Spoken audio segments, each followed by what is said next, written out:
আসসালামু আলাইকুম রহমতুল্লাহ বরকাত। সম্মানিত দেশবাসী, দেশে প্রবাসী যে যেখানে আছেন সকলকে আন্তরিক শুভেচ্ছা অভিনন্দন। আমি মোহাম্মদ আবু সাঈদ, সাউথ আফ্রিকা থেকে। একটি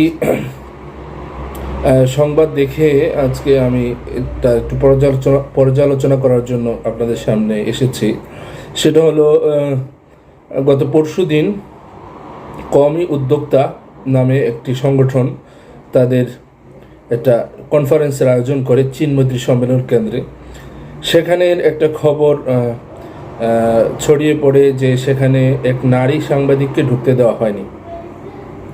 তো এই বিষয়ে আমি খবর দেখলাম যে সাংবাদিকরা যদিও এই কওমি উদ্যোক্তাদের সম্মেলনকে অতটা কভারেজ করেনি, তারপরেও তারা এই নারী সাংবাদিককে ঢুকতে দেওয়া হয়নি এই বিষয়ে সকল মিডিয়া কর্মী সংবাদ প্রচার করেছে এবং তারা সকলেই ধর্ম উপদেষ্টার কাছে গিয়েছেন এটার জবাবদিহিতা করার জন্য।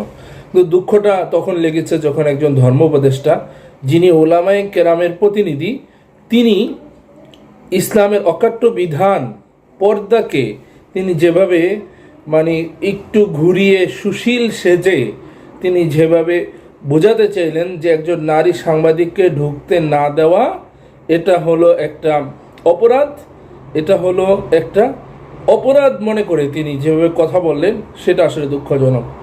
অথচ তার উচিত ছিল যে এটা যেহেতু একটা কওমি উদ্যোক্তা, অর্থাৎ এখানে বোঝাই যাচ্ছে যারা কওমি মাদ্রাসায় লেখাপড়া করেন বা কওমি অঙ্গনের সাথে জড়িত তাদের একটি সংগঠন সেখানে কনফারেন্স করতেছে এবং এই কনফারেন্স যেহেতু যারা ইসলামকে ফলো করেন, ইসলাম অনুযায়ী চলেন, তারা এই কনফারেন্স আয়োজন করেছে, সুতরাং তারা সেখানে নারীকে প্রবেশ করতে দিবে না। এটাই স্বাভাবিক।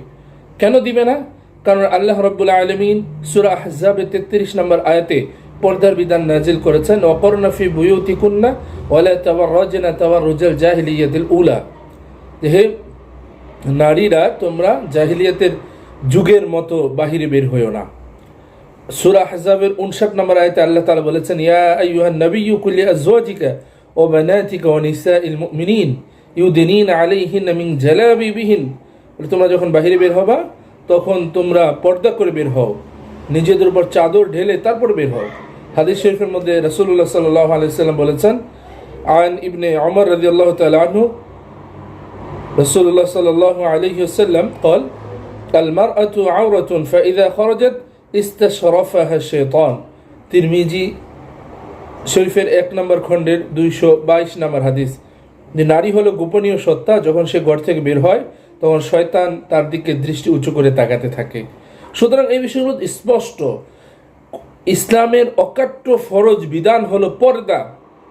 আমাদের ধর্ম উপদেষ্টার উচিত ছিল সেই বিষয়টা সাংবাদিকদেরকে বুঝিয়ে দেওয়া, বলে দেওয়া যে আল্লাহ তাআলা পর্দার বিধানকে নাজিল করেছেন, এই কারণেই তারা সেখানে নারী সাংবাদিককে ঢুকতে দেয়নি। সেটা না করে উনি যেভাবে আমাদের কওমি উদ্যোক্তার ফাউন্ডার রুকন রাইয়ান ভাইকে যেভাবে উনি ব্লেম করলেন, ওনার থেকে যেভাবে উনি মনে বোঝাতে চাইলেন যে আমি এখন আর আলেম নই, আমি এখন সুশীল হয়ে গেছি, এটা তার থেকে আমাদের কাম্য ছিল না, কাম্য নয়। এজন্য বলবো যে আপনারা শুধু সংসদে গিয়ে সুশীল সাজলেই হবে না। ইসলামের সৌন্দর্য, আল্লাহ তাআলার বিধানগুলোকে অকাট্যভাবে প্রচার প্রসার করার চেষ্টা করুন। আল্লাহ তাআলা আমাদের সকলকে তৌফিক দান করুন। আমিন। আসসালামু আলাইকুম ওয়া রাহমাতুল্লাহ।